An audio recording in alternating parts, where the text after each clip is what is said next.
আসসালামু আলাইকুম ওয়া রাহমাতুল্লাহি ওয়া বারাকাতুহু। ইন্নাল হামদুলিল্লাহ ওয়াসসালাতু ওয়াসসালামু আলা মান লা নাবিয়্যা বা'দা আম্মা বা'দ।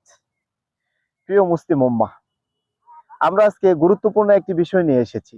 সেটি হচ্ছে পৃথিবীময় ফিফা ওয়ার্ল্ড কাপ, অর্থাৎ বিশ্বকাপ ফুটবল, যেটি মুসলিম উম্মাহকে গাফেল করেছে, মুসলিম উম্মাহকে উন্মাদ করেছে, মুসলিম উম্মাহকে একেবারেই দিশেহারা করে দিয়েছে।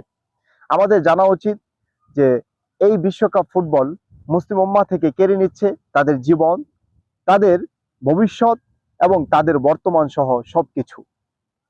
আল্লাহ রাব্বুল আলামিন শুধু আমাদেরকে বিনোদন আর খেলাধুলার জন্য সৃষ্টি করেননি, অবশ্যই বিশেষ একটা মহৎ উদ্দেশ্য নিয়ে আল্লাহ রাব্বুল আলামিন মানব জাতি, বিশেষ করে মুসলিম উম্মাহ, মুসলিম জাতির কাছে আল্লাহ রাব্বুল আলামিন অনেক কিছু প্রত্যাশা করেন। আল্লাহ রাব্বুল আলামিন আমাদেরকে সৃষ্টি করেছেন তার ইবাদত বন্দেগীর জন্য এবং পৃথিবীকে শাসন করার জন্য, পৃথিবীব্যাপী আমাদেরকে ইসলাম প্রতিষ্ঠার জন্য। কিন্তু আমরা আজ অনইসলামিক চিন্তা চেতনায় ভরপুর হয়ে গেছি, আমরা নিজেদেরকে বিলিয়ে দিয়েছি।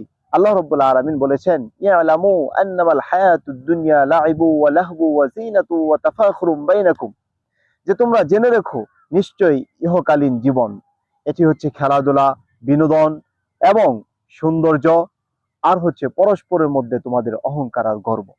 এটিকে আল্লাহ রাব্বুল আলামিন নিন্দা করেছেন। এটির জন্য শুধু আল্লাহ আমাদেরকে সৃষ্টি করেননি, ইহকালীন জীবনকে শুধু এগুলোর জন্য আমাদের সীমাবদ্ধ থাকলে চলবে না। সেই হিসেবে মুসলিম উম্মার যুবক যুবতীদেরকে আমরা বলবো যে তোমরা এই ফিফা ওয়ার্ল্ড কাপ, বিশ্ব ফুটবল, এই বিশ্বকাপকে তোমরা বর্জন করো, তোমরা এর থেকে ফিরে এসো। কারণ এখানে অনইসলামিক কাজের আখড়া বসে, এখানে রয়েছে জুয়া, এখানে রয়েছে মদ, এখানে রয়েছে নেশা, এখানে রয়েছে অশ্লীলতা এবং এখানে রয়েছে বাজির মতো অনইসলামিক কাজে ভরপুর। সেই হিসেবে আমরা মুসলিম উম্মাহকে সতর্ক করে বলতে চাই, ফিরে এসো রবের দিকে, ফিরে এসো ইসলামের পথে।